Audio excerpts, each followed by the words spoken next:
Okay, we are live on Facebook. And let us see if we can do this. Record anyway, record the computer. Turn on original sound. All right, we are almost ready to go.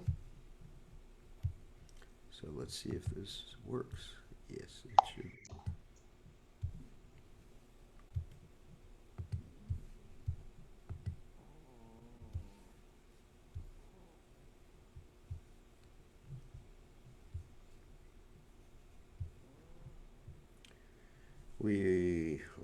We got 30 seconds left till air time.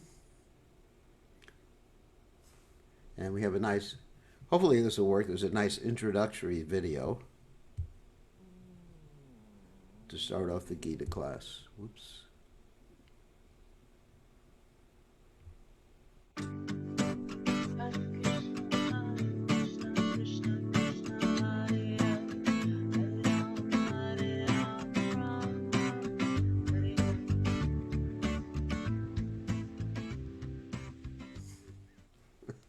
Thought we'd add something fancy like that.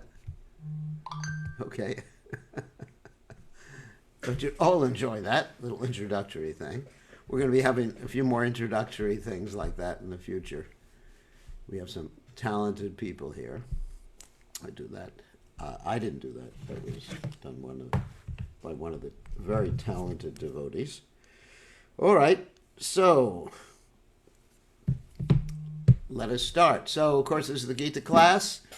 And what I forgot to mention is tomorrow morning, East Coast time, we're having a Bhagavatam class. That's going to be at 6:30 East Coast time. And whatever time it is for you, of course, in New Zealand, that's 10:30 in the morning. And, 10:30 at night, sorry. 10:30 at night. In Australia, it is 8:30 at night. And in India, it's about 5:30 in the afternoon.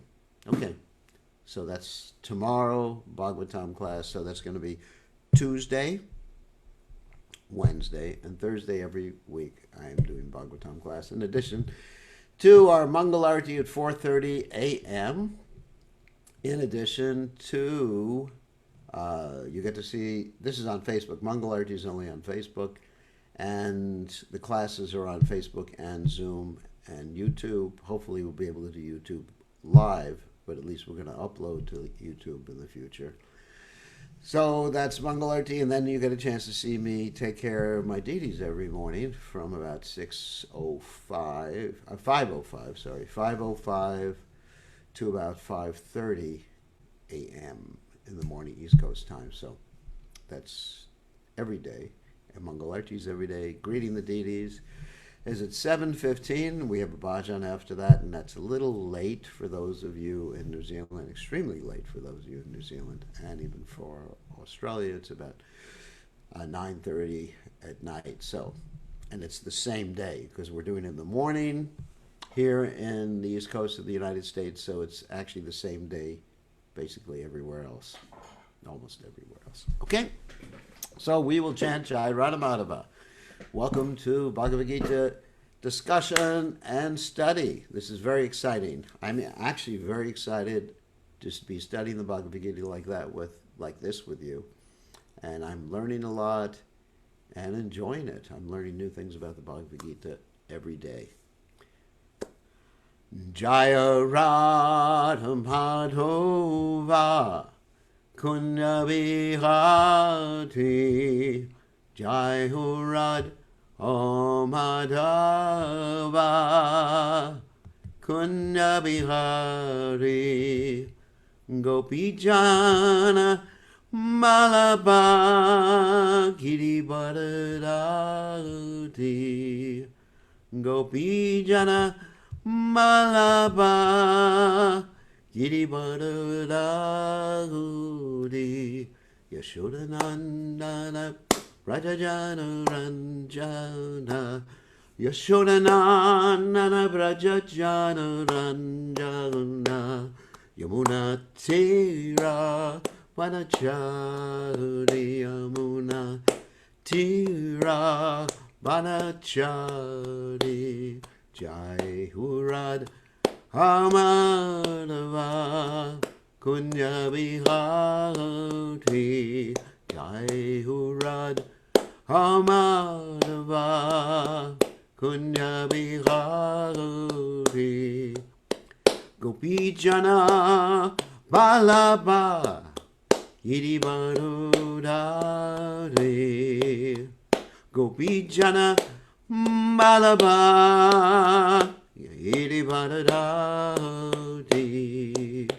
Yashodanana Rajajana Ranjana Yashodanana Rajajana Ranjana Yamuna Tira Vanachari Yamuna Tira Vanachari Jayuranu Madhuva Kunya Bihari Jayurad Madhava Kunya Bihari. So Jayom Vishnupad Paramahamsa Paravatikacharya also Tara Satashi Shimad His Divine Grace Abhaya Chandana Bhaktivedanta Goswami Maharaj Shila Prabhupada Ki Jai ISKCON Founder Acharya Shila Prabhupada Ki Jai Anantagoti Vaishnava Vrind Ki Jai Namacharya Shila Haridas Thakur Ki Jai Prem Se Kaho Shri Krishna Chaitanya Prabhu Nityananda Shidwaita Gadadha Shivasati Gaura Bhakta Vrind Ki Jai Shri Shri Radha Krishna Go Gopada Sayam Kun Radhakunda Giri Govardhan Ki Jai Vrindavanam Ki Jai Mathuram Ki Jai Jagadada Sami Ki Jai Yamunamai Ki Jai Shrimati Lasi Devi Ki Jai Samaveda Bhakta Vrinda Ki Jai Gaur Premananda Hari Hari Go. All glory is the assembled devotees. All glory is the assembled devotees. All glory is the assembled devotees. All glory is to Shri Guru and Gauranga Srila Prabhupada Ki Jai. So before beginning, I just want to mention that we're going to be ending the Bhagavad Gita discussion sharply at 7 tonight. And those of you who want to stay online with us, we're going to be having a virtual birthday party for one of the devotees here, Mother Krishna Priya, at 7 o'clock. That's an hour, anyway, that's about 55 minutes from now. So you're welcome to stay online, anyone who wants to wish her a happy 70th birthday. That's a big milestone. So, anyway, let's start with the Bhagavad Gita. So, Om Gana Timiranda Shah Gananjana Shalakaya Chakshur Unmiritam Yena Tasmai Shri Gurave Namaha. Let me change something with the sharing here. All right, there we go. There we go. All right. So we are reading from the Bhagavad Gita today in the second chapter, text 28. And we're also hearing more about the soul and the constitutional position of the soul. So, Om Gana Timiranda Shah Gananjana Shalakaya Chakshur Minitam Yena Tasmai Shikare Namaha. I offer my respectful obeisances unto the lotus feet of my spiritual master, His Divine Grace, A.C. Bhaktivedanta Swami, Srila Prabhupada, who so kindly opened my eyes with a torchlight of knowledge while I was blinded in the darkness of ignorance. So, text 28. Avyakta dini bhutani vyakta madhyani bharata vyakta nidhananyeva tatraka paridevana. Avyakta adini, in the beginning unmanifested, bhutani, all that are created, vyakta, manifested, madhyani, in the middle, bharta, O descendant of Bharta, avyakta, non-manifested, nidhanani, when vanquished, ever, it is all like that, tatra, therefore, ka, what? Paridevana, lamentation. Translation. All created beings are unmanifest in their beginning, manifest in their interim state, and unmanifest again when annihilated. So what need is there for lamentation. Of course, that's not in reference to the soul. That's in reference to the body. As we've heard before, soul is eternal, never burnt by fire, nor withered by the wind, not cleaved, and it was never created and will never die. So this is the body. So Prabhupada explains in his purport that accepting that there are two classes of philosophers, one believing in the existence of the soul and the other not believing in the existence of the soul, there's no cause for lamentation in either case. Non-believers in the existence of the soul are called atheists by followers of Vedic wisdom. Yet even if for argument's sake we accept this atheistic theory, still there is no cause for lamentation. Because when you're dead, you're dead. It really didn't matter. We mentioned this yesterday. Apart from the separate existence of the soul, the material elements remain unmanifested before creation.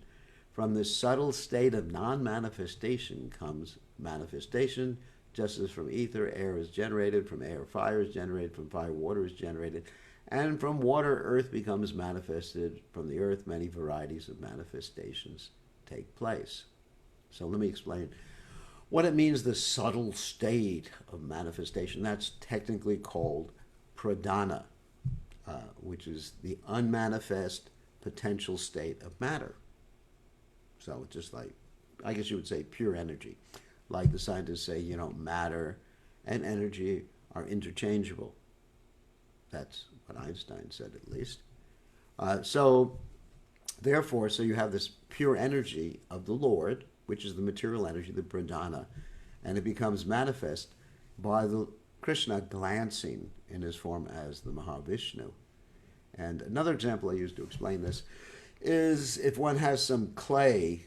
When we were kids, we used to play with clay, and we'd keep the clay in a airtight container, and we would take it out and play with it and make it all sorts of different shapes, people and stuff like that.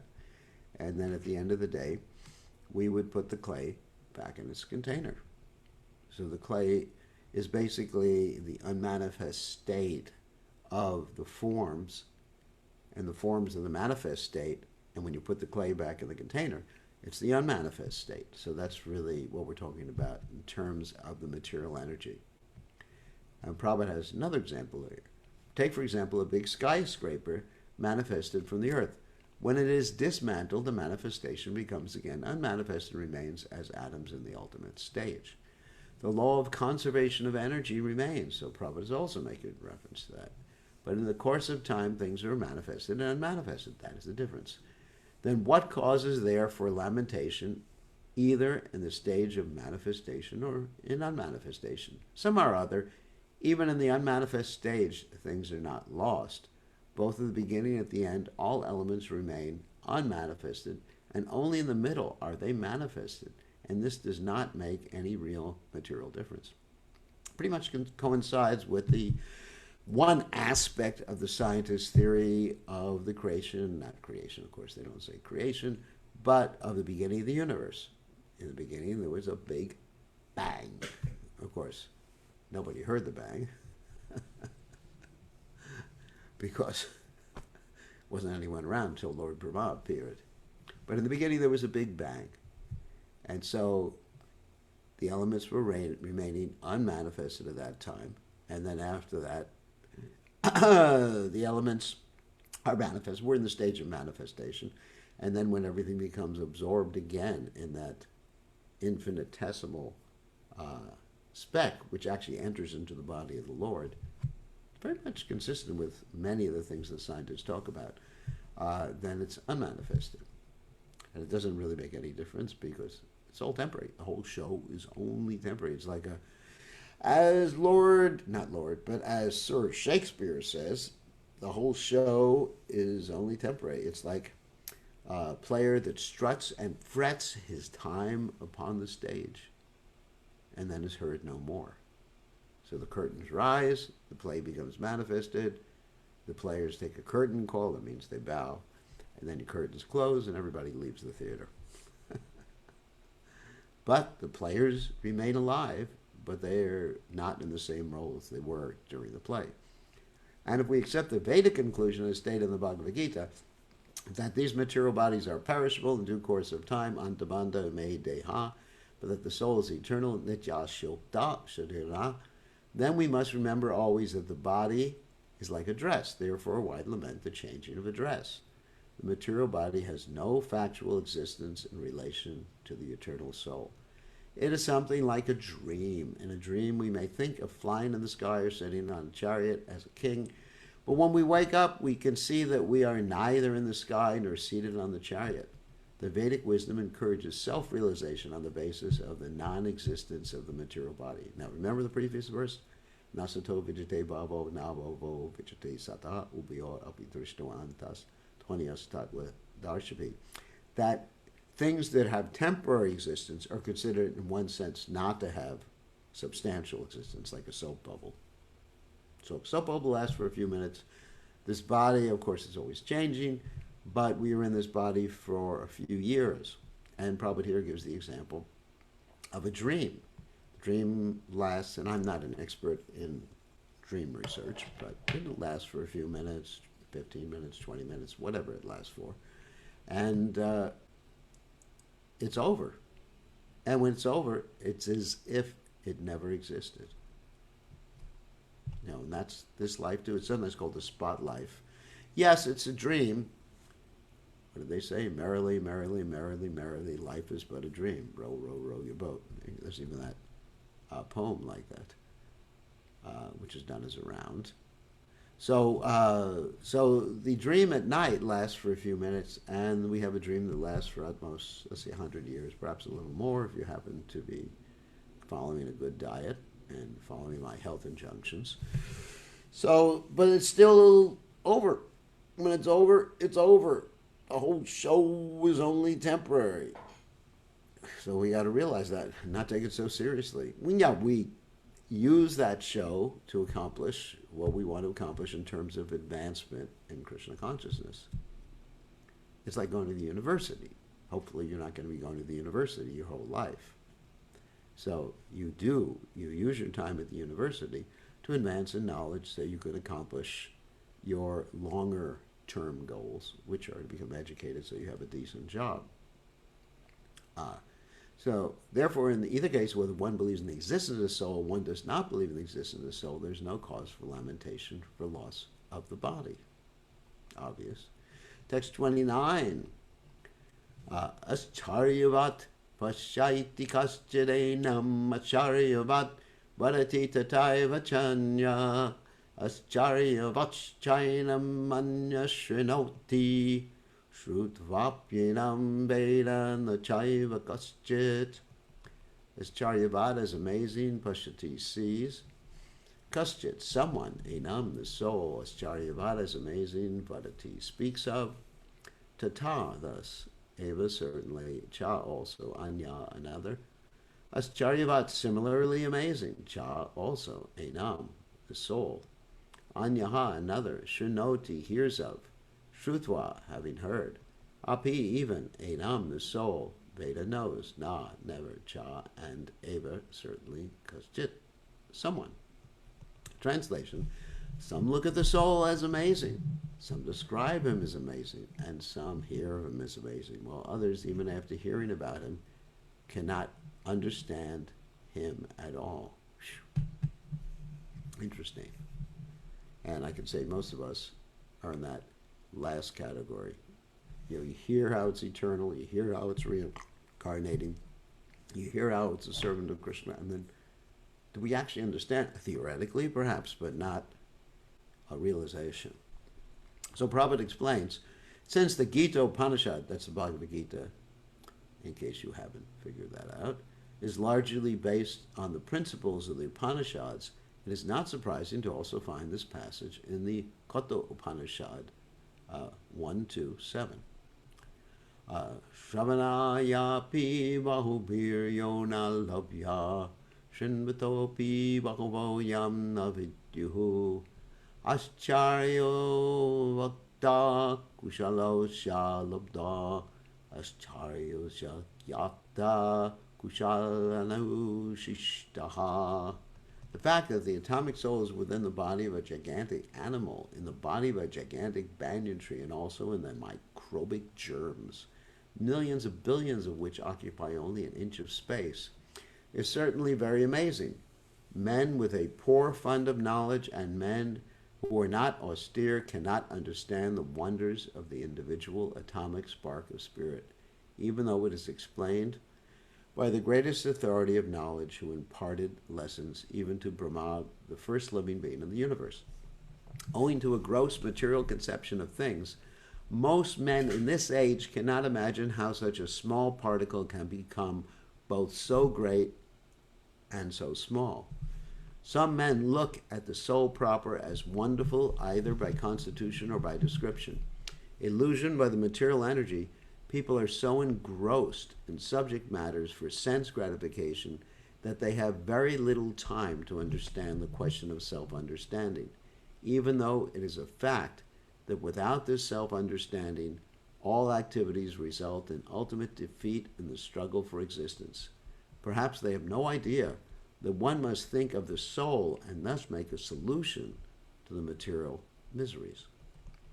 Some people who are inclined to hear about the soul may be attending lectures in good association, but sometimes, owing to ignorance, they are misguided by acceptance of the supersoul and the atomic soul as one without distinction of magnitude. In other words, they think the supersoul and the individual soul is the same.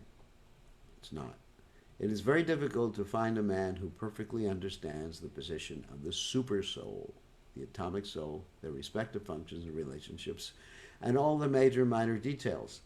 And it is still more difficult to find a man who has actually derived full benefit from knowledge of the soul and who is able to describe the position of the soul in different aspects. But if somehow or other one is able to understand the subject matter of the soul, then one's life is successful.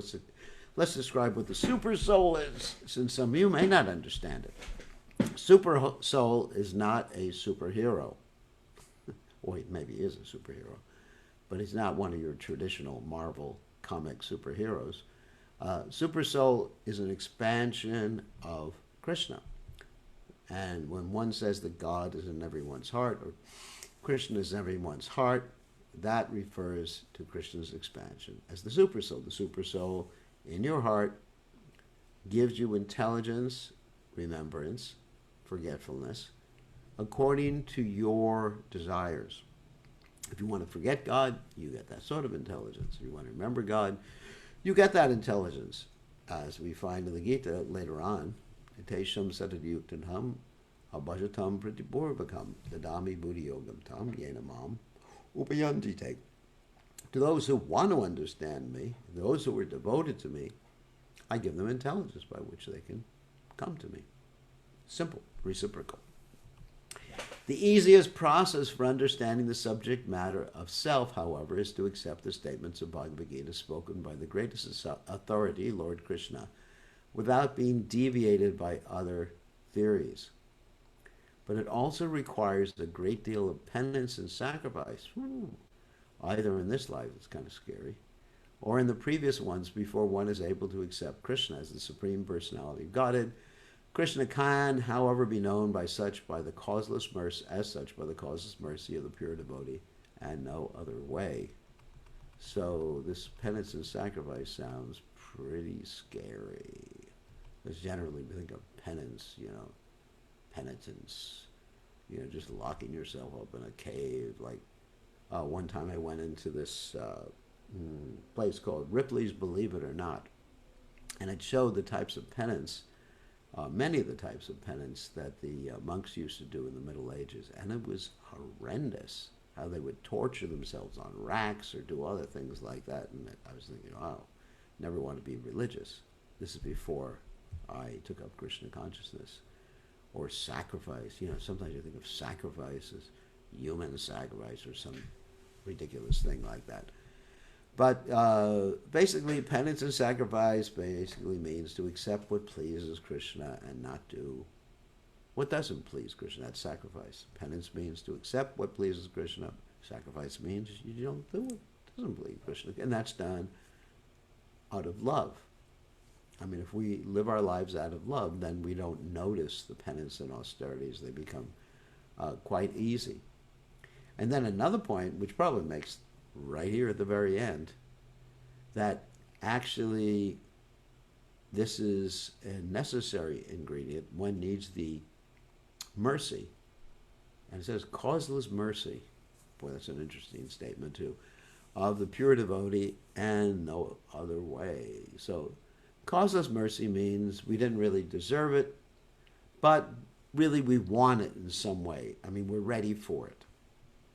It has a cause in the sense that the person is actually at the point where they're ready for that mercy, ready to accept the mercy. Okay, the example sometimes is given about the rain. The rain is falling everywhere. It falls on concrete, it falls on grass, it falls on the flowers and the trees.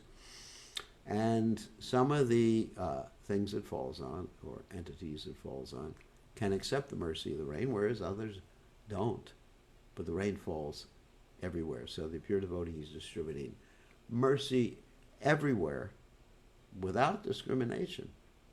However, some people accept, some people don't. So there has to be a reciprocation or an acceptance for it to be effective.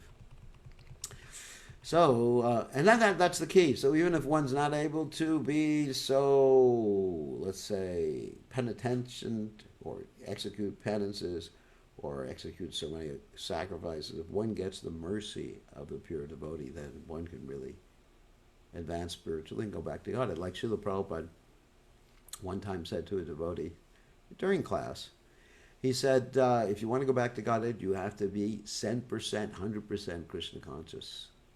And he looked around, everybody got a little discouraged, or a lot discouraged. He said, okay, it's something like 80%, or he gave 90%. Anyway, he kept reducing the percentages. 90%, 80%, all right, at least 50%. So that's the mercy of a pure devotee. Prabhupada has guaranteed that if we continue following this practice throughout these lifetimes, or this lifetime, we can be assured of going back to Krishna and serving Krishna eternally, which is our goal. And so the way you can continue the practice is through bhakti, through love. The whole process is developing love of Krishna. And each and every individual has a specific application of bhakti. There's certain principles that everybody follows, the 4 regular principles, obviously, and the chanting. But as far as your activities during the day, like what you read, who you associate with, that can vary from person to person because we all have a different psychophysical nature. And so Krishna consciousness can be adjusted for each and every one of us, and we can feel happy, even materially, serving Krishna. Next verse. Dehi nicham avadyoyam, dehi sarvasya bharata, tasmat sarvani bhutani, natvam shochitam arhasi. Dehi, the owner of the material body, nicham, eternally, avadyaha, cannot be killed. I am the soul. Dehi, in the body, sarvasya, of everyone, Bharata, descendant of Bharata, Tasmat, therefore, Sarvani, all Bhutani, living entities that are born, Na, never, Twam, you, Shochitum, to lament our Hasi, deserve. Again, the same point. O descendant of Bharata, he who dwells in the body can never be slain, therefore you need not grieve for any living being. So, Prabhupada explains that the Lord now concludes the chapter of instruction on the immutable spirit soul. It means unchangeable. In describing the immortal soul in various ways, Lord Krishna establishes that the soul is immortal and the body is temporary. Therefore, Arjuna, as a Kshatriya, should not abandon his duty out of fear that his grandfather and teacher, Bhishma and Drona, will die in the battlefield. On the authority of Sri Krishna, one has to believe that there is a soul different from the material body, not that there is no such thing as soul, or that living symptoms develop at a certain stage of material maturity resulting from the interactions of chemicals. Though the soul is immortal, violence is not encouraged, but at the time of war, it is not discouraged when there is actual need for it. that need must be justified in terms of the sanction of the Lord and not capriciously. So this is a unique circumstance we're talking about here. Generally, 99.99% of the time, everyone's very peaceful. We encourage people to accept Krishna consciousness voluntarily. And we're very loving with everybody. We do not go to war. In fact, in Kali Yuga, don't. In Kali Yuga, we simply purify people's hearts because we understand the demonic tendencies are within each and every one of us. So the chanting of the Lord's holy names, the Hare Krishna mantra, does that. All right, next verse. Swadharmam api cha viksha na vikam pitamarhasi dharmyadi yudashreyo nyat shatriyasya na vidyate. Swadharmam, one's own religious principles, api also, cha indeed, aveksha, considering, na never, become pitum, to hesitate, arhasi, you deserve, dharmyat, for religious principles, he certainly, yudat, that fighting, than fighting, sorry, shreyaha, better engagement, anyat, any other, kshatriyasya, of the kshatriya, na, does not, vidyate, exist. Considering your specific duty as a kshatriya, you should know that there is no better engagement for you than fighting on religious principles, and so there is no need for hesitation. And here Prabhupada talks about a kshatriya's dharma. Of course, Prabhupada explains the word kshatriya. Out of the 4 orders of social administration, the second order, because first order is Brahman. The Brahman means someone who is a spiritualist, someone who is living without taking a salary, someone who's not managing, someone who teaches, someone who's austere, tolerant, kind, sense-controlled, etc. And so, the second order for the matter of good administration is called Kshatriya. Shat means hurt. One who gives protection from harm is called Kshatriya. Trayate means to give protection, and Shat means harm. Of course, the Kshatriyas are trained for killing in the forest. A Kshatriya would go into the forest and challenge a tiger face to face and fight with a tiger with a sword, not with a gun with a telephoto sight on it, hiding in the tree.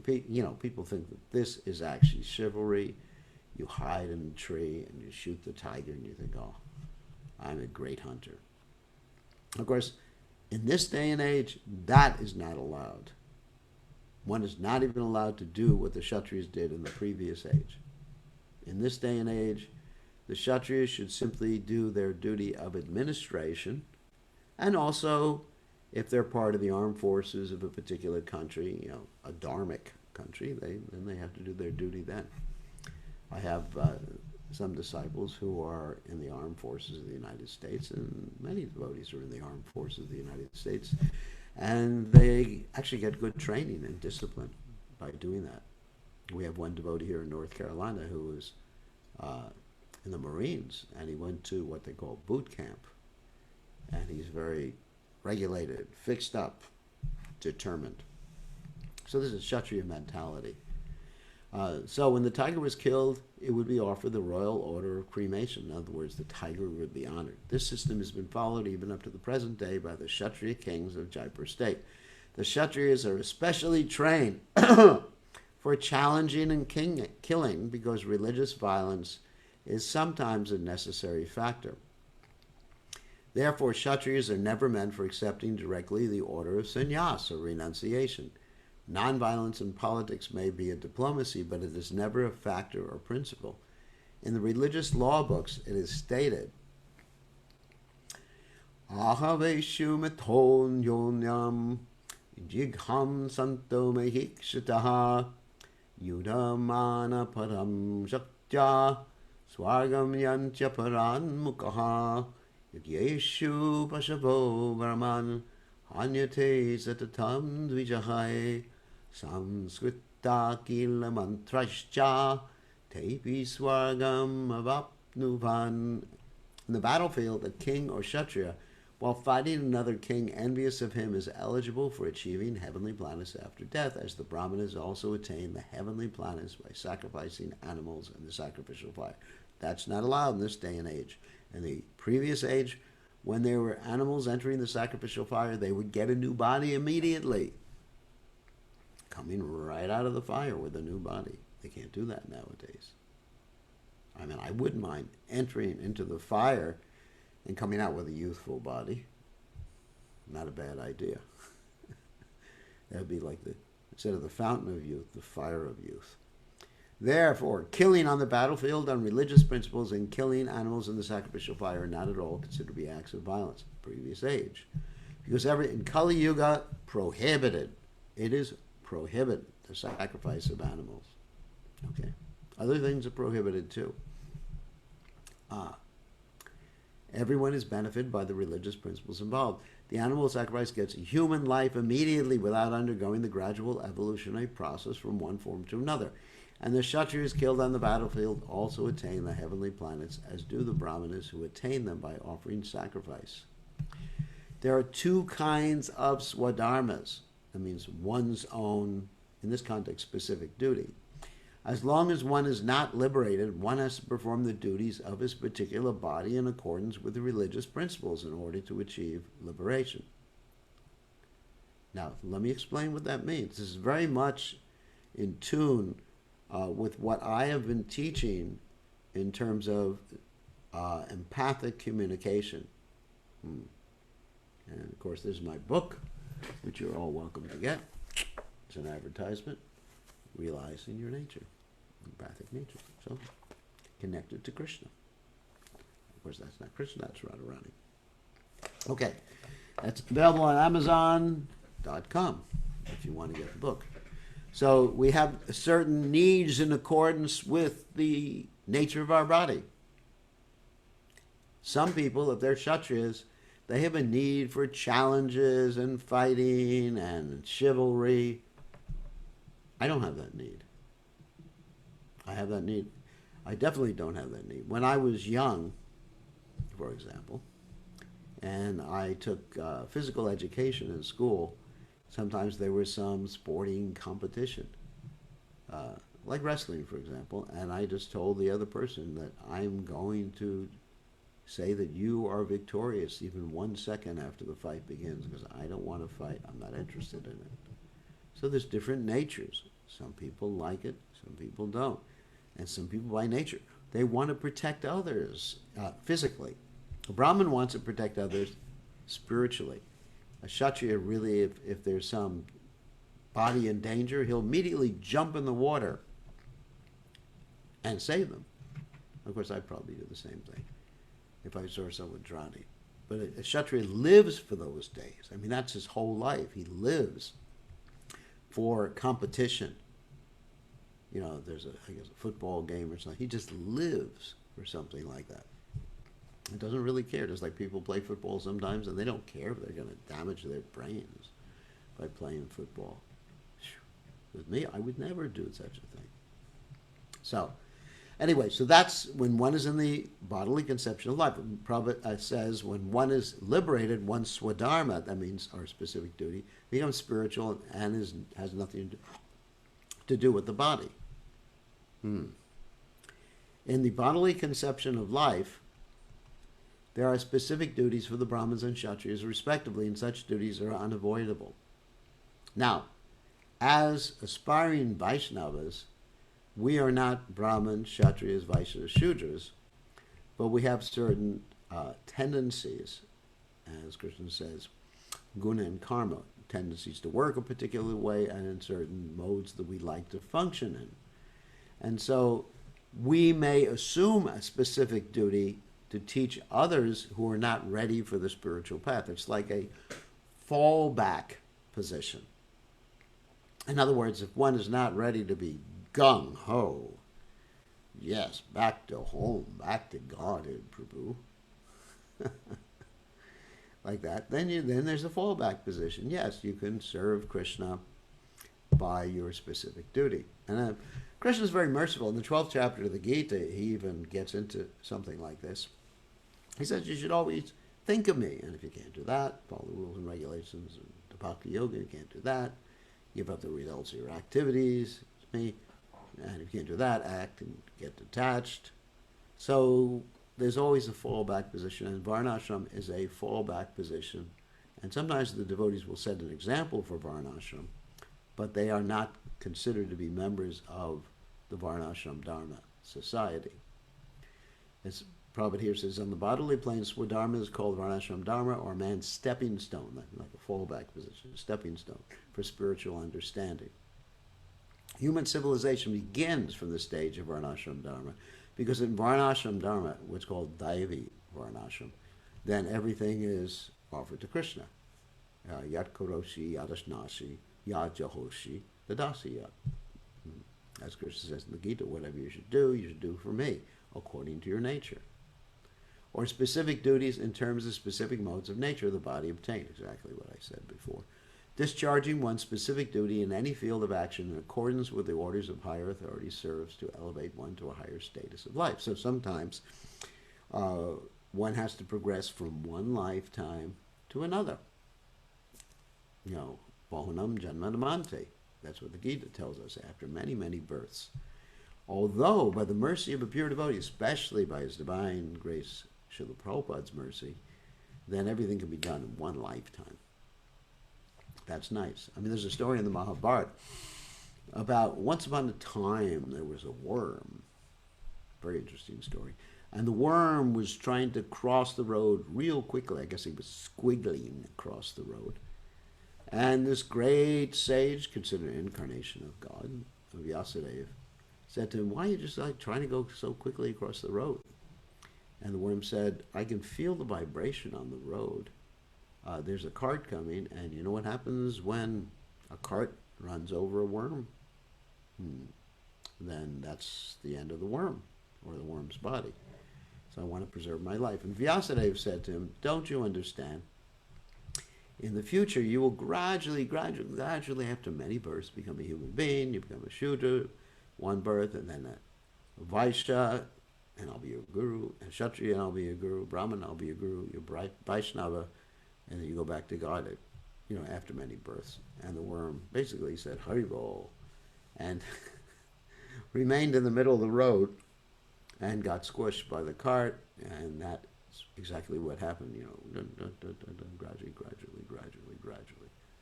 Whereas with Krishna consciousness, this gradual process doesn't have to be followed. We can follow the very quick process.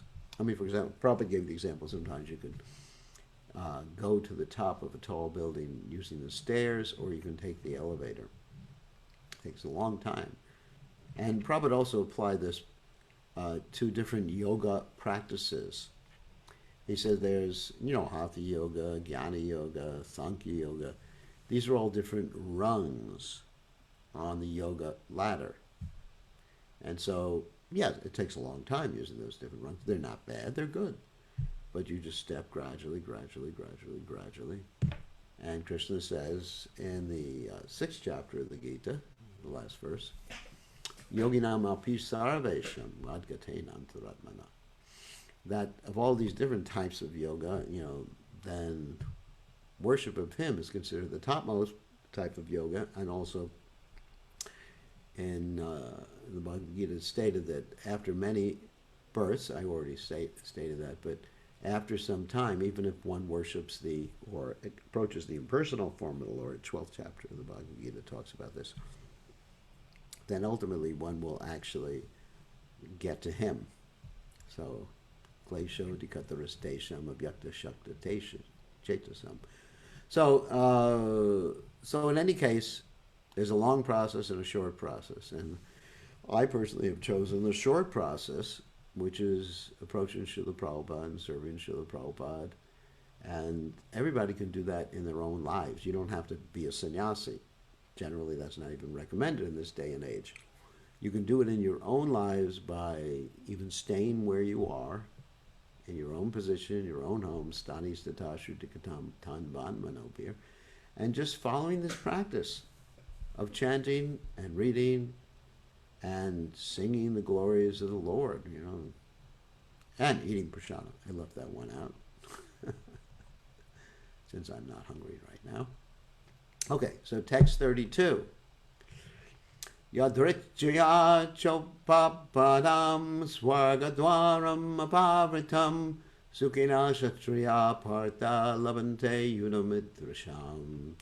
Yadritjaya, by its own accord, cha, also upapanam, arrived at Swarga of the heavenly planets, dwaram, door, apavritam, wide open, sukhinaha, very happy, kshatriyaha, the members of the royal order, partha, son of Pritha, labante, to achieve, yudam, war, idrasham, like this.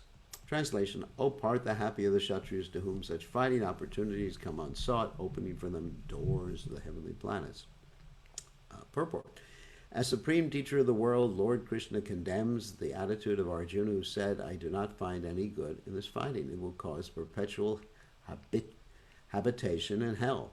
Such statements by Arjuna were due to ignorance only. He wanted to become nonviolent in the discharge of his specific duty. For a Kshatriya to be on the battlefield and to become nonviolent is the philosophy of fools. In the Parashara Smriti, or religious codes made by Parashara, the great sage and father of Vyasadeva, it is stated, Kshatriyo hi prajaraksham shastrapanir vadandayan nirjitya parasayadi shitim dharmena palayat. The Kshatriya's duty is to protect the citizens from all kinds of difficulties, and for that reason he has to apply violence in suitable cases for law and order. Therefore he has to conquer the soldiers of inimical kings, and thus, with religious principles, he should rule over the world. So, in other words, let's give the example of one type of Kshatriya, is a policeman. Let's say a policeman is assigned the duty of protecting someone, and that person starts to get attacked, and the policeman says, I'm nonviolent, peace, love, whatever. He's not doing his duty. Because a Kshatriya is supposed to protect. He's not supposed to attack. He's supposed to protect. That's the point. Considering all aspects, Arjuna had no reason to refrain from fighting. If he should conquer his enemies, he would enjoy the kingdom, and if he should die in the battle, he would be elevated to the heavenly planets whose doors were wide open to him. Fighting would be for his benefit in either case. I just want to mention that Arjuna was not really interested in the heavenly planets. Heavenly planets are the higher material planets. The reason he wasn't interested was because he's a pure devotee of Krishna. He simply wants to be serving Krishna. Heavenly planets means you get a lot of enjoyment because you have good karma. But the problem, amongst many problems, is that the stay that you have in the heavenly planets is temporary. The Bhagavatam says, Shine Punya Marcha Lokam Vishanti. Actually, Bhagavad Gita, sorry. That's Bhagavad Gita. Shine Punya Marcha Lokam Vishanti. That after some time up there, you come down when your good karma runs out. Like if you go on vacation and you have a certain limit on your credit card, then after some time, they will kick you out of the hotel or the beach or wherever you are because you can't pay the bill. It's as simple as that. So in the heavenly planets, you're dependent upon the good karma that you have built up, accrued over many, many years. And so after a while, back down, back to Earth, or back down to some other planet like that. So Arjuna is not interested. Plus the heavenly planets is like phantasmagoria. It's not really enjoyment. Real enjoyment comes from connection to Krishna and loving Krishna. And as I mentioned many times before, you can take a fish outside the water, the fish can't enjoy it. You can take us outside of Krishna's service, and we're looking for all types of enjoyment, and we can't enjoy, and we simply get frustrated. Okay, we'll do one more verse. Atachit tvam ivam dharmyam sangramam na karishyasi tata swadharmam kirtim cha hitva papam avapshyasi. Ata, therefore, chet, if, tvam, you, imam, this, dharmyam, as a religious duty, sangramam, fighting, na, do not, karishyasi, perform, tata, then, swadharmam, your religious duty, kirtim, reputation, cha, also, hitva, losing, papam, sinful reaction, avapshyasi, will gain. If, however, you do not perform your religious duty of fighting, then you will certainly incur sins for neglecting your duties. In other words, you won't be protecting people like you're supposed to. If you see someone being harmed and you have the ability to protect them and you don't do it, you are culpable. You're culpable for not protecting that person. That's karmic. And thus, and also, for a Kshatriya, thus lose your reputation as a fighter. For Kshatriya, reputation is such a big thing. That's why people like to have all these awards and medals and trophies. I've been in people's houses who play golf, and there's golf trophies, or play baseball, and there's all these different trophies. And, I know people who were in the debating team, and they have a big trophy, maybe of their tongue or something. That's a joke. But, some people just interested in bragging. Self-centeredness. But that's a Kshatriya's theory. Kshatriya's passion. A Kshatriya is influenced by passion. Brahman's influenced by goodness. Vaishya, mixed passion and ignorance. And a Shudra, ignorant. Or ignorance.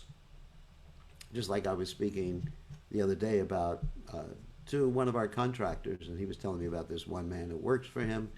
And I said, he looks like a nice guy. He says, well, the problem is, sometimes he steals, and sometimes he just can't keep it away from intoxication. But if you keep him busy, he said, he's great. So that's a Shudra. Shudra has to be engaged all the time, or else they revert to activities that are less than desirable. Arjuna was a famous fighter, and he attained fame by fighting many great demigods, including even Lord Shiva. I told that story. After fighting and defeating Lord Shiva in the dress of a hunter, Arjuna pleased the Lord and received as a reward a weapon called the Pashupata Astra. That's the trident.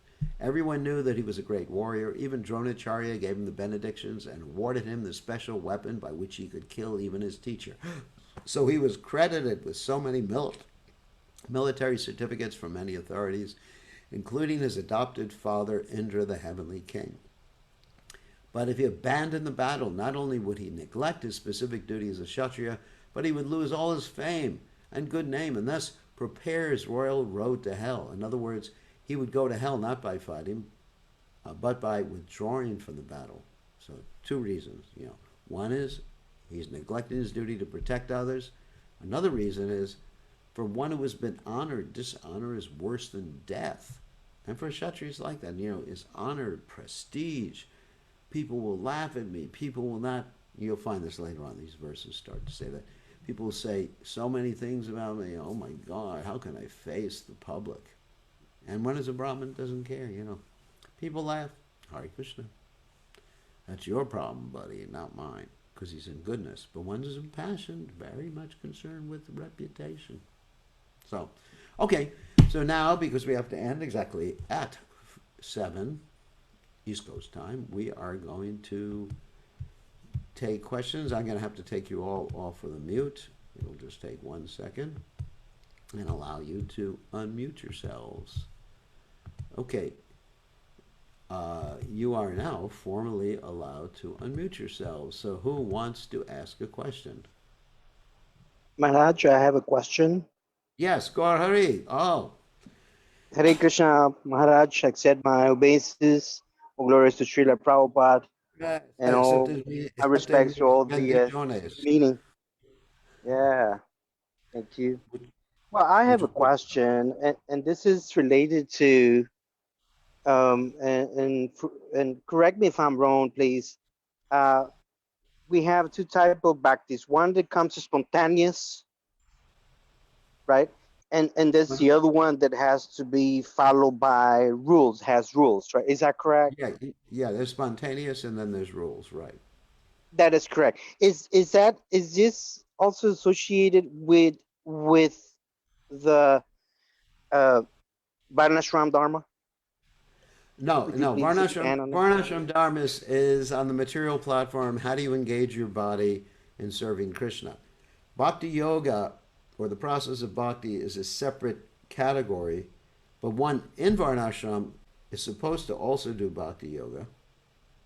And one who is doing bhakti yoga should generally follow Varnashram to set an example for others.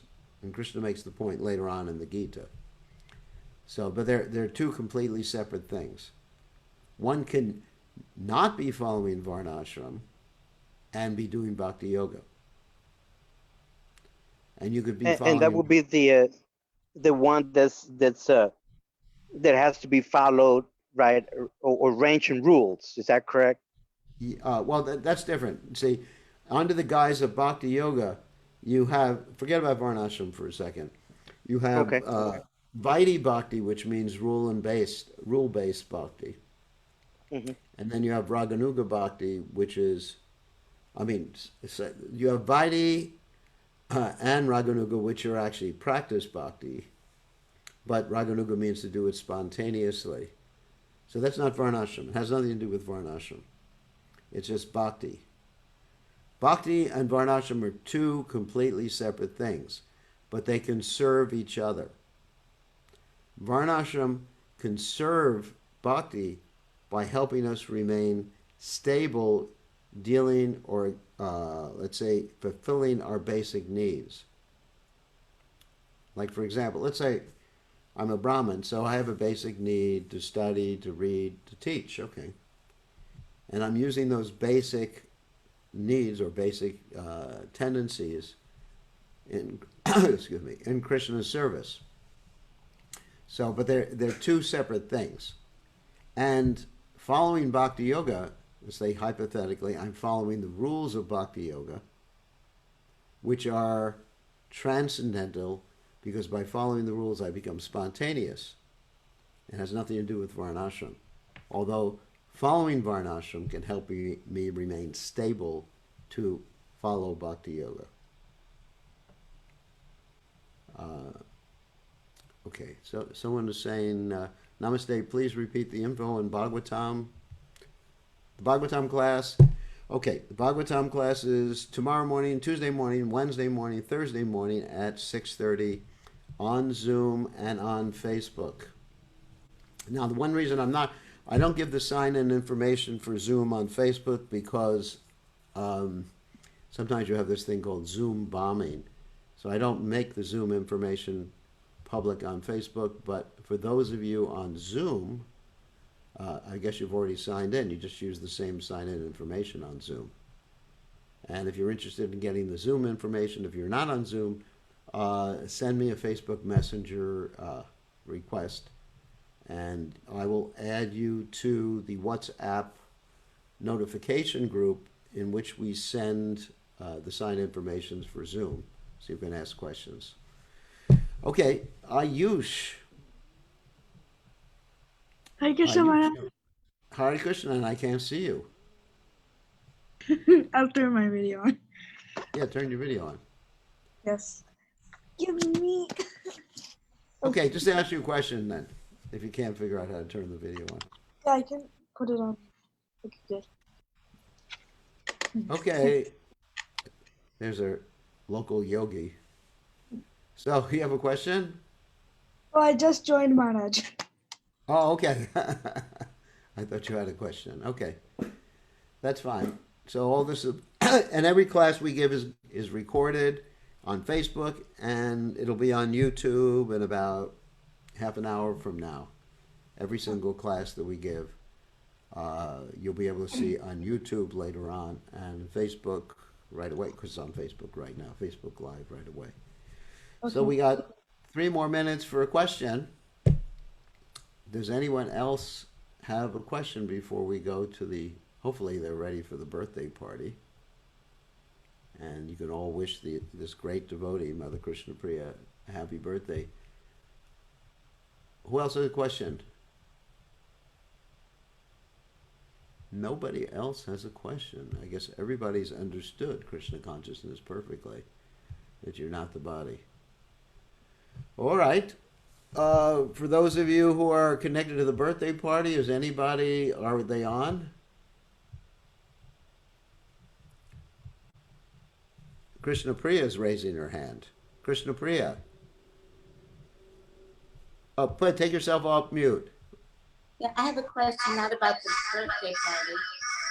Let me turn off this other thing. Was there something interfering? Okay, can you hear me now? I can hear you better now. Happy birthday. Okay, let's all wish her a happy birthday. Well, I was going to ask a Birthday question. to you. Happy birthday. Happy Happy birthday. birthday. I was going to ask a question. I guess there's no question then. Happy birthday to the virtual birthday, and we will bake you a virtual birthday cake. May Krishna's Sudarshan chakra, which is standing behind me, ready to cut my neck off, always protect you. Thank you for your blessings. So we always all want to wish you a happy birthday. Who else wants to wish you a happy birthday? Jai, Are you- happy birthday. Happy birthday. Happy birthday. Happy birthday. Happy Krishna conscious birthday. Happy Hare birthday. Happy birthday, Mataji. Birthday. Thank you. Happy birthday, Mother Krishna Priya. Thank you. Our Gopal misses you. Where's Gopal? Birthday. Our DT Gurudev, he stayed at Krishna Priya Mataji's house when we were in North Carolina. That's very nice. Vijay Radhika is wishing you a happy birthday. Thank you. And, Hare Krishna. Just want to mention that she's been serving the deities since the beginning. She started off assisting with the deity workshop, became the head pujari of Radhagolokananda. Then after that, she became the president, working under my authority, which is actually the most difficult thing in the world, as the present president can tell you. You know, it's just like, you know, I'm so authoritative and bossy. It's hard. So she tolerated me, and then even let me dress the deities once in a while in the beginning by her mercy.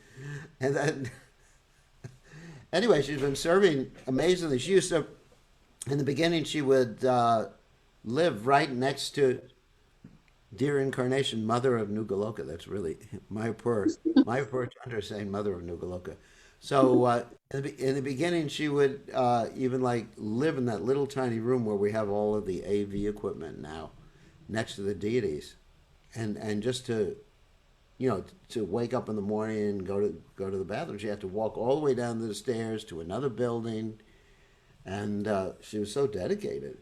I mean, is so dedicated that you know, amazing. She's done amazing service. I don't know how we would have been able to continue worshiping the deities here without Krishna Priya's. I mean, how many times she dressed the deities? She continues to dress the deities, and Krishna's really blessed her now with facilities. She lives right next to the temple, and she serves the devotees. Sometimes she has different devotees staying at her house, like Mother Urmila right now.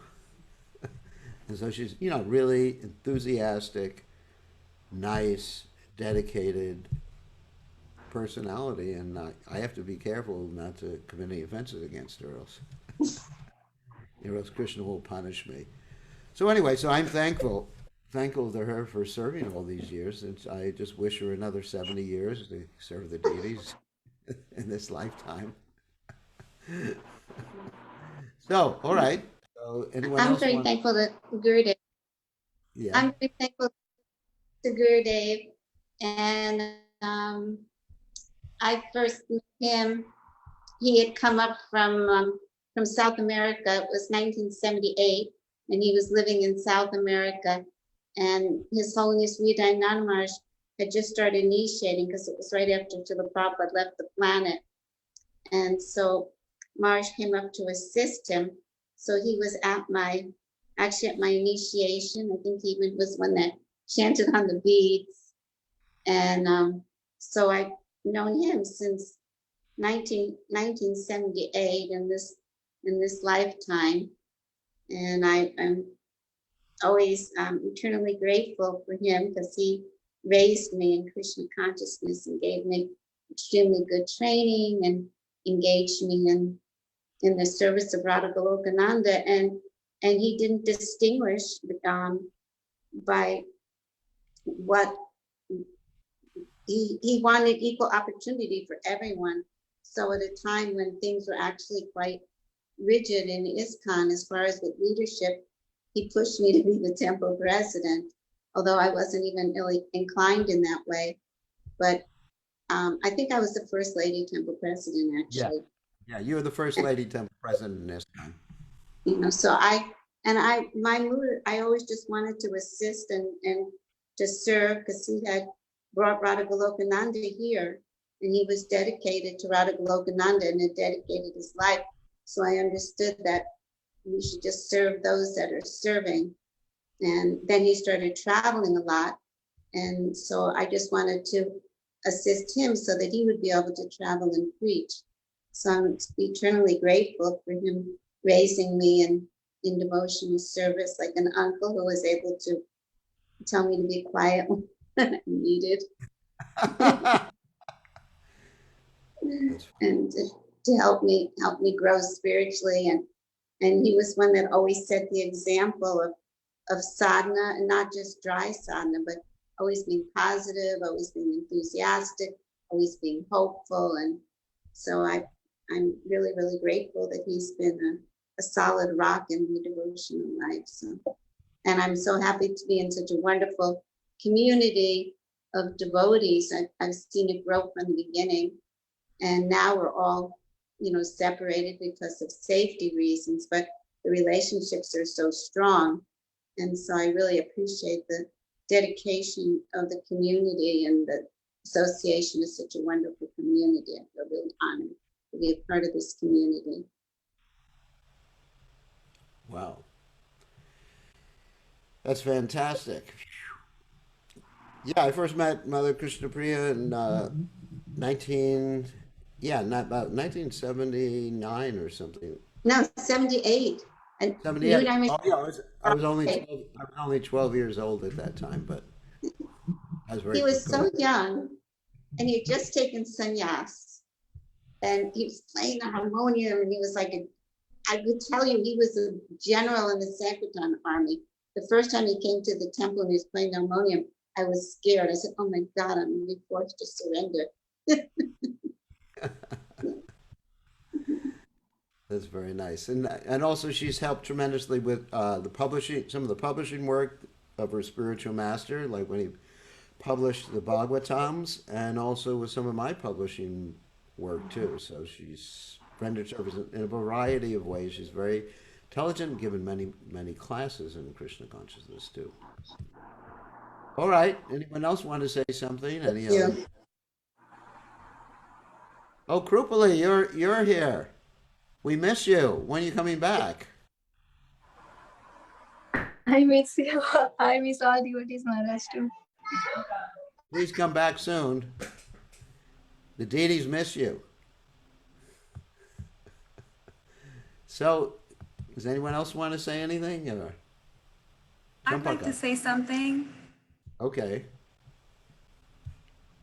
Go ahead. I first met Mother Krishna Priya when I was 12 years old. We were visiting Alachua, and she and Mother Tulsi were visiting there also for Hridayananda Maharaj's Vyas Puja. Anyhow, my first encounter with her was just seeing her from a distance. She and Mother Tulsi were both wearing white. At the time, they both had shaved heads.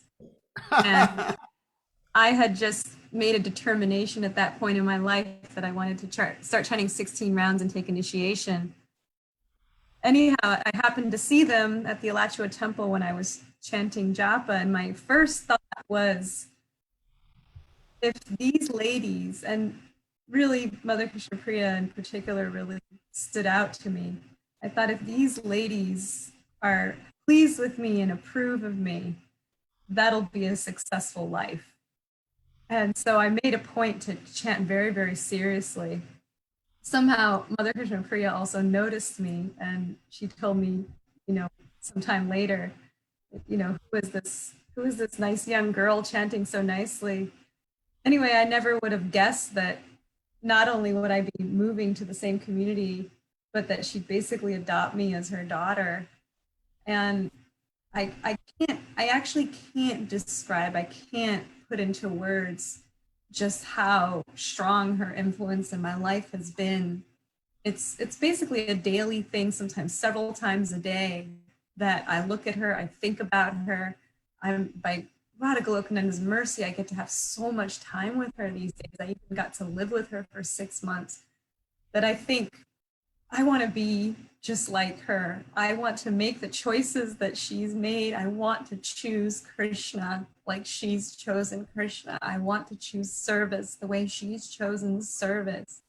And yeah, she's my guiding light in life.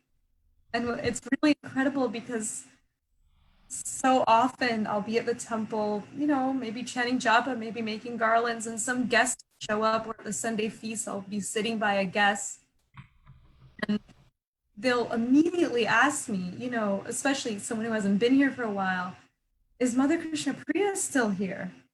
Everyone remembers her. Everyone notices her and remembers her. I wasn't the only person at 12 years old who was struck immediately just by looking at her what a saintly Vaishnavi she is. But you know, she goes out of her way too. It's not, you know, it's not just that she's present, she's very available, you know, always asking guests and devotees, how are you? Always having time. You know, it's incredible how she has time, and she's just there to give love and to support everyone in their devotional life. And it's incredible that I've gotten to have her association. So thank you so much. And I think Gurudev's blessing that you have another 70 years is is what we would all like. I don't think anyone wants to see you go. Thank you for being my mother. Thank you for being my best friend. Thank you for being my light. Please accept my humble obeisances. Wow. Anybody else? You're muted. I think you're saying something, but you're muted. You I said, Champagada, you're the light in my life, and the joy and the enthusiasm, and you're like from another planet. So the candle lights a tiny little teeny itsy bitsy candle, and then tells that teeny itsy bitsy candle that she's the light in her life. You're very kind. Thank you. All right, very nice, Champaga. So anybody else want to? I want to say, Maharaj, this Shukada. Shukada, Hare Krishna. Haribol, Haribol, Hare Krishna, Krishna Priya Mataji, happy birthday. Oh, good, thank you. Missing Director you my and humble your officer family. Prabhupada. Jai Shilpa. So nice to see you. So many nice times we all had. And this is the Adi Sheikh. Hare Krishna. Oh gosh, all grown up now, looking just like your father. The family of nice Vaishnavas. Hopefully when this whole virus passes, we'll get to see you again. I think we see you and Maharaj more often than without the virus. So I think this lockdown is a good thing for us. Yeah. Just seeing him every day. That's true. He's online for everybody now. Everybody's very excited. Exactly. Anyway, thank you very much. Sure. Thank you. Hare Krishna. I know you for a long time. Yes, many years. Many years. All right, so Divya Leela also sent her wishes for a happy birthday to you. She just texted that. Thank her and Adi Dev and Madhav. Okay, anybody else? Yeah, I'd like to offer my obeisances, and I like to. I like the little family dynamic of all the poetry that was going back and forth there for a minute. That was really funny. I actually just wanted to say that for myself, the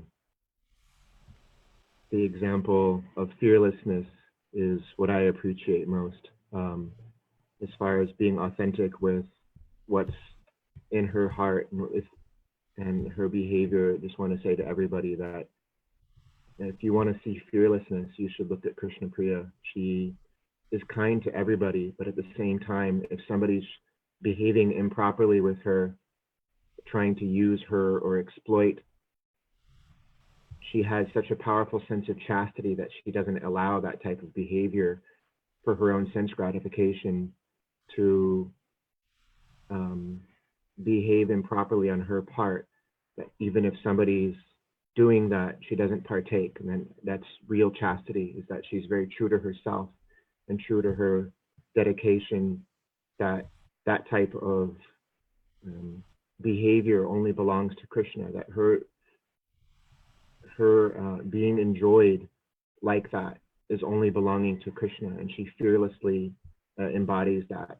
And I just wanted to say thank you for giving such a wonderful example of fearlessness. Thank you, Mayapur. I've known you since you were 18 years old, and in many different times and circumstances, and I really appreciate your good wishes, because when you speak, you only speak from your heart, and you don't speak that often, so it has great potency, and I thank you so much. Now, Kirtida Sundari wanted to say something. She had her hand up, at least.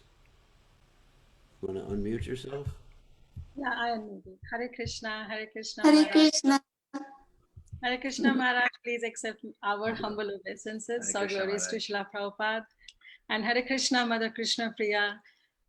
Please accept our humble obeisances. All glories to Srila Prabhupada. Thank you so much for always being with us. And you know, today is your 70th birthday, so wish you a very, very happy Krishna conscious birthday. And you know, as Krishnadas Kaviraj Goswami in Chaitanya Charitamrita, he writes that how when the devotees of Kulin Gram were leaving Chaitanya Mahaprabhu from Jagannath Puri, and they were going on to Bengal. So Kaviraj Goswami Pad, he describes that Mahaprabhu took this opportunity and he glorified each and every devotee. So just following their footsteps, I really want to glorify you, and I want to take this opportunity on this auspicious day of yours to say something, you know, what I felt and what we all, you know, received from you. I still remember first time I met, you know, in Gurudev's retreat in Gita Nagari, and when you were dancing like anything, and at that time, Ujjwal Rasanand, who was Utkrishta, and at that time was singing, and you inquired whose son this boy is. He's singing so beautifully. And as soon as you came to know and you approached me and you glorified him, and then you glorified we being parents of him, I still remember, and you just told that I just can't imagine this boy coming on stage and singing.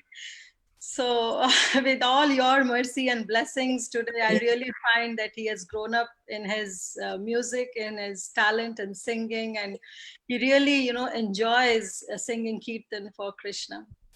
And from that time onwards, I really look forward to you for every retreat, and how wonderfully even Maharaj, you know, takes this very opportunity to receive you, to welcome you in the retreat. And, you know, whenever you ask such wonderful realized questions, it's always an eye-opening.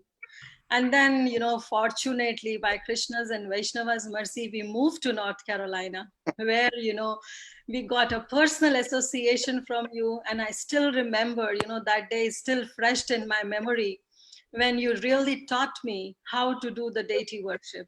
You know, at that time, I started on with the Arati, the Rajbhog Arati I used to do on Thursdays.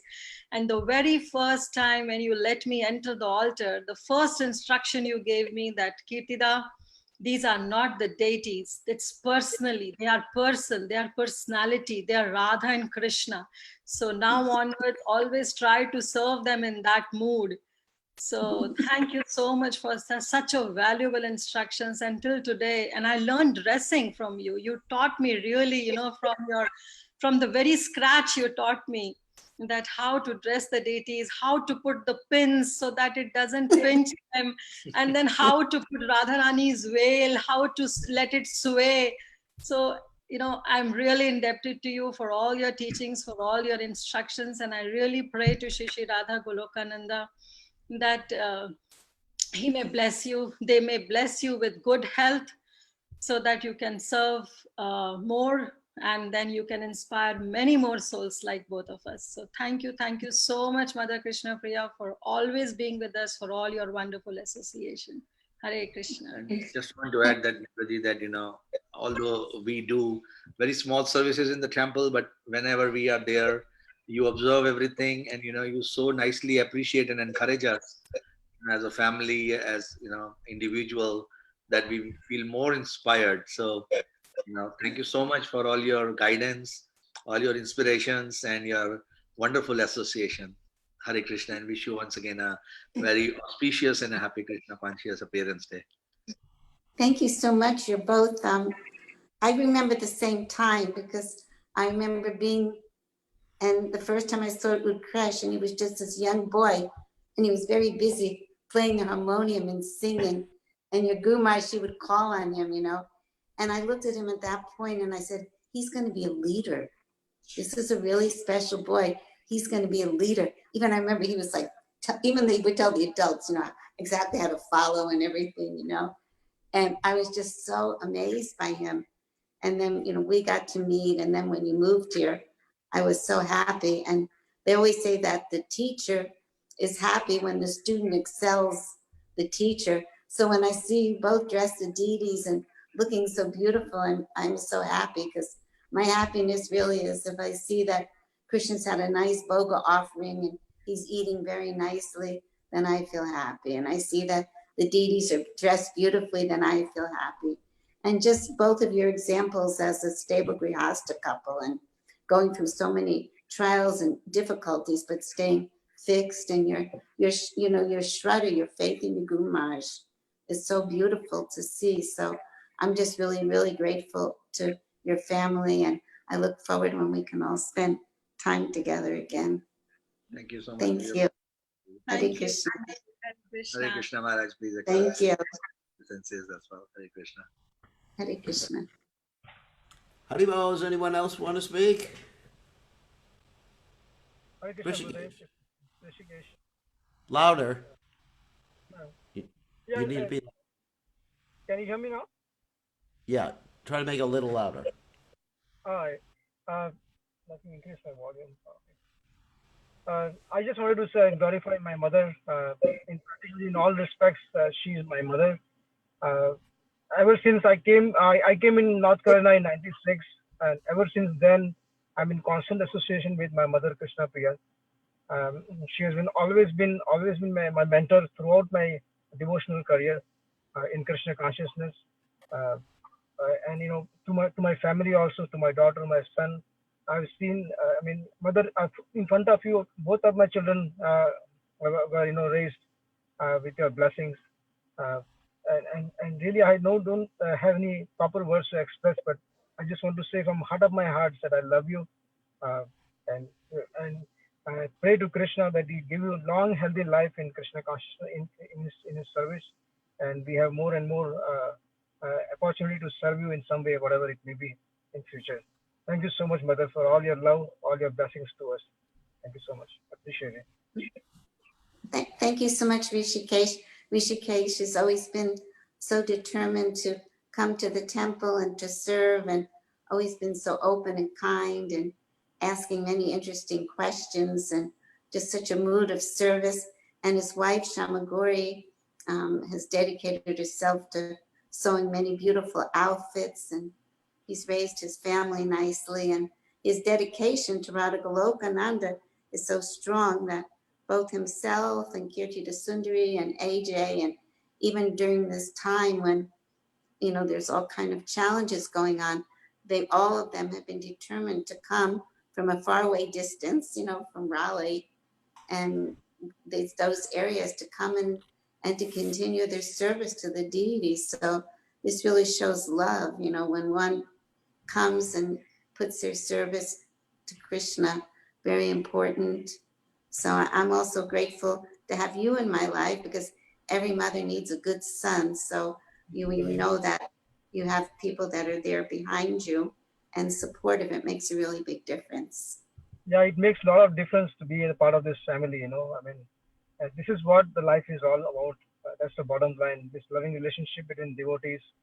Yes. This is what makes us so special. I really appreciate your compassionate and your love for all of us. Thank you so much. Thank you, Hare Krishna. Right. Hare Krishna Gurudev. This is Adidev Das. Dandavat Pranam. I would like to say something. Okay. Yeah. Happy birthday, dear Krishna Priya Mataji. I'm very grateful. I'm very grateful to have your association. Since the day I came to this community, I've been having your association, constant association, and your guidance. And you always understand my spiritual standing and spiritual situation, and always encourage me. And you always encourage me in serving Radha Golokananda very nicely. And it's you are a very strong pillar in this community for me in going forward in my devotional service. I always think about you whenever I feel like little down or anything, and how much enthusiasm and dedication you have towards serving Radha Krishna. And I also pray that I should have the same kind of dedication serving Radha and Krishna. And it is so nice, how you dress the deities and how beautifully. And when I see the deities, I can tell that it's Krishna Priya Mataji has dressed them today. When I see there's a difference in the difference how Golokananda looks when you dress, and how Golokananda looks other days. There's a difference, and it's so sweet. You always take care of them as very personal, and make sure that they dress very nicely without any pain, any hard things hurting them, or it's so nice. And I'm very fortunate to have you as my mother, and please association forever. Thank you so much. And please bless little mother also, that he can follow in your footsteps. and Divanita Lila. Hi, born mother. I wish you a very happy birthday. Thank you. I'm so happy to have family in my life. I'm just missing your warm embrace, and of course, you know that I'm very attached to Jaranivas Prabhu in Mayapur. I'm practically seeing him every day doing the Damit Govindamadi portion.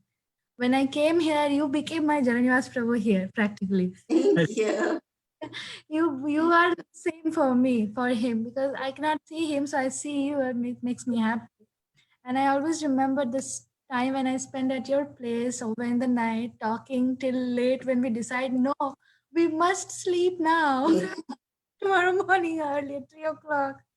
And all the time you have given me such care all through ups and downs and difficult times here. And now it's a big thing. You are a mother. You have so many children. Rishikesh Prabhu, my Prabhu, Mayapur Chandra Prabhu. There's so many children. You please bless me so that I be a nice mother like this little one who's asleep in mode of ignorance totally right now. So please help me so that I can be a mother like you. And of course, Radha Golokananda is somebody you cannot get Krishna apart without being given by a devotee. So the first day I entered the step of Radha Golokananda, you and Lashakti Mataji were there. So then I saw Radha Golokananda. So thank you for that. I wish to go back to the place where we first meet.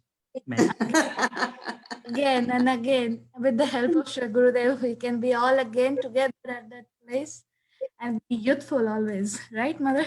Yes.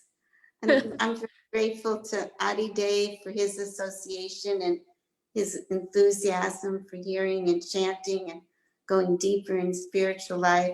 And I'm always missing Divinita Lila's singing so much that I had her record some songs for me the other day, so I can hear them sung with nice pronunciation and devotion. And Divinita Lila and we first met when Gurudev was taking devotees on Parikaram, and I was meeting them at Radhakund.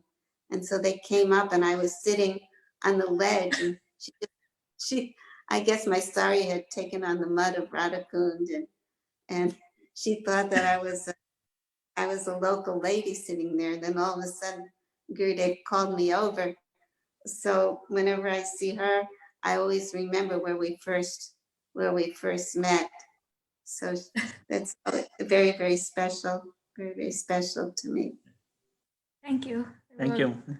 And also, Adidev, thank you through all this difficulty. You're still coming every week to do your worship of Radha Golokananda.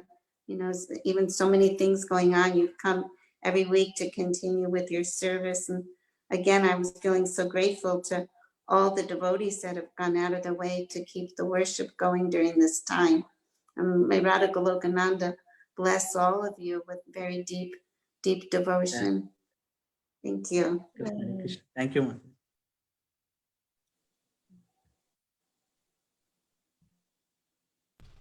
Anyone else want to say something? I would like to. Ayush.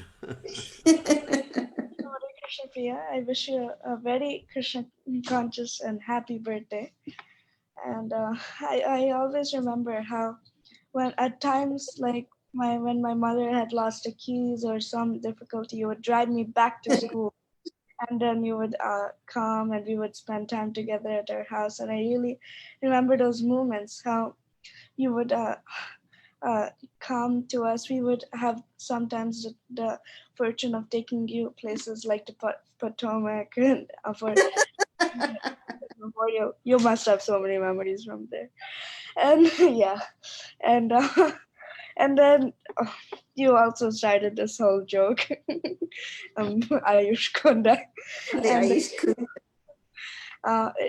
And your presence is just so full of laughter and funness. Like you were joking throughout the way while we were going to Lincoln Memorial, and you always have such a wonderful attitude of service. And when I like Aditya Prabhu was saying, you dressed Radha Golokananda so eloquently, and just like looking at each aspect. And when I look like so beautifully, they are always so beautifully decorated by you. And you are very considerate on everyone. Like we were taking you to the Hare Krishna movie, you brought your reserved parking at and said, hung it on the car. Said this may help find a spot.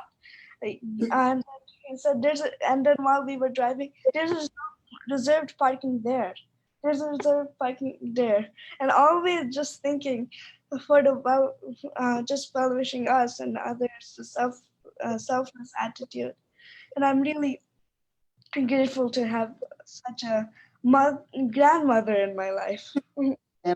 Great grandmother. The first time I met Ayush was, well, I heard about him first before I met him because Rangadevi was living in Carborough and his family was living in Carborough. And Rangadevi told me there were some devotees living there from Orissa and this nice little boy. And then one day I was in the temple room and there was this little boy, he was very, very young then, playing cartels and singing the prayers to Lord Nrsimhadev. I'm thinking, who is this little boy? And he was just smiling away, but he has such a taste for hearing and chanting. And I didn't know who his mother was. Then I saw his father, but I still didn't know them. And then we got to know each other other time. But our famous adventure was, it was during the time of Obama. And we went to Lincoln Memorial. They were having a chant for change there. Gauravani and the different devotees had organized, and Uttama, the chant for change. But then what happened was it was pouring and pouring and pouring and pouring and pouring rain. So we got there and everybody was kind of under umbrellas and everything. And Ayush was still very young. And then there's a lake at Lincoln Memorial, but somehow or other Ayush was thinking, he was even thinking that he had mystic powers and he would walk on it, or that it wasn't really a lake. I thought it was a road covered with water or something. And I thought, even water, it's not going to be so deep. Right. So what happened was, all of a sudden I looked, Gauravani was standing next to us. Then all of a sudden I looked and I saw Gauravani go flying and pull these little legs out of the water. And so Ayush had ended up in the water and he got rescued. And so from that day on, I called it Ayush Kund, that had become a sacred place.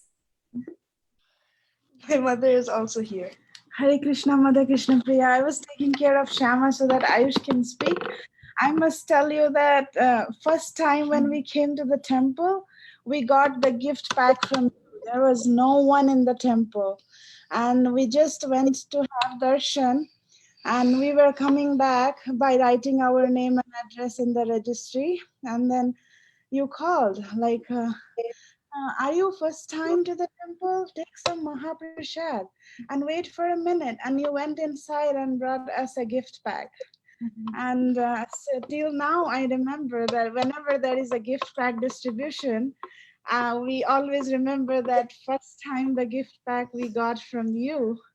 And maybe because of your hand, we got it. And Krishna really sent you to give us the first token of reciprocation from your hands so that we can nicely continue. And because of your mercy, we are still here and Krishna service. Otherwise, we were having no qualification to read Krishna's book by Prabhupada or to attend any temple program or to do anything, or Ayush going to the school.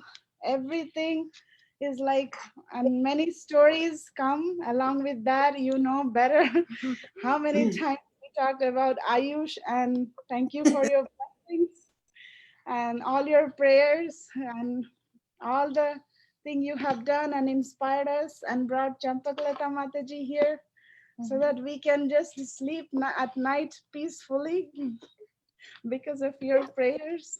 Thank you so much, Mother Krishna Priya. Thank you so much, Krishna Swami Maharaj. Thank you so much, Champaklata Mataji. Thank you for your association. Yeah, this is like I can also say that your devotion, and then you were saying that Ayush, he can have a nice teacher during the time of when I was having school. He said, Mother Champaklata, she teaches very nicely. I think I should call her. I know her very well. And then you prayed she would come. Maharaj told her to come, and she finally came. And she's like a wonderful teacher. And teaching. And I usually, just personally, I really find that I am actually so fortunate to be in the association of so many great devotees like you, like Maharaj, and like so many others. If I name, it'll take the rest of the day. But I just want to offer my respects to you. You just have given love to me eternally like a grandmother. So yeah, thank you. Thank you, Ayush. Okay, it's getting a little late. Late for me. We'll go to try to make it quick, the next few devotees. Okay. Yes. Mataji, you've always, or Mother Krishna Priya, you've always been a presence at the temple, and you've watched me grow up. And I thank you for all your encouragement and all your things. Mercy has come to the place that I'm here right now at Tree Association, Mataji. Hi, Mataji. Happy birthday. Thank you for all the encouragement after each dance performance. It means a lot. Happy birthday again. Haribo. Hare Krishna, you've like raised me in some sort of way, and whenever I'm dancing, I look at you, I look at the audience, and I look at you, and just like infuses me with so much emotion. It reminds me why I dance. Thank you. Thank you. Hare Krishna, Mataji. Hare Krishna, Krishna Priya Mataji. Actually, it was always pleasant to see you all at the temple, and the way you greet us, and the way you the way you greet us and the way you receive us. It was very good, and it was very good feeling. And again, happy Krishna conscious birthday for you. Thank you all so much. We need all your blessings too, as an advanced devotee. Thank you so much. My turn now. Thank you. Yes, yeah. Dandavats to you, Maharaj, and Mila Mataji, and everybody, all the devotees out there, and Mother Krishna Priya, a hearty birthday wishes from all of us. I wanted all the family to say something before I say. I'm really excited, Mother Krishna Priya, that all 5 of us could say something to you. I am happy about that. And quickly, Mother Krishna Priya, gentle, kind, bold, personal, real, and many, but to keep it short for now, those are coming out. Warm wishes for you, Mataji. You are really a role model in many ways, in giving personal guidance, actually, and to show what the maturity in devotion means. So, thank you so much. Thank you. Thank you. Since Maharaj has to get to rest, I won't say everything, but I'll write it to you. Thank you. My favorite dancers. Thank you. Thank you. All right. Is that it? Okay. I guess we want to thank everybody and again wish Mother Krishna Priya a happy birthday and many more happy birthdays. And just like thank Krishna for sending you here to help. Because without your help, I don't know if we'd be able to continue here and have all these nice devotees. And thank you also for tolerating me throughout all these years. It's the opposite way around. Thank you for tolerating me and giving me shelter and a place to live and a community to be in and offering me protection and guidance. And I want to thank the community. The community here is actually a very loving, warm community. And it's someone commented the other day that it's very unique to go into a community or a temple where you find the same people here after, so many years. I mean, basically, Krishna Priya since 1982, me since 1982, and some other devotees. And anyway, there's longevity here, and it really encourages us and the community in Krishna consciousness, and there's nice, loving relationships between the devotees here. So thank you all very much, and thank you all for attending this virtual birthday party. And I don't know if there's a virtual cake or anything like that.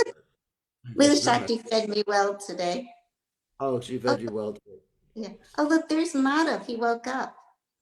Nice. So Hey, we just want to thank everybody.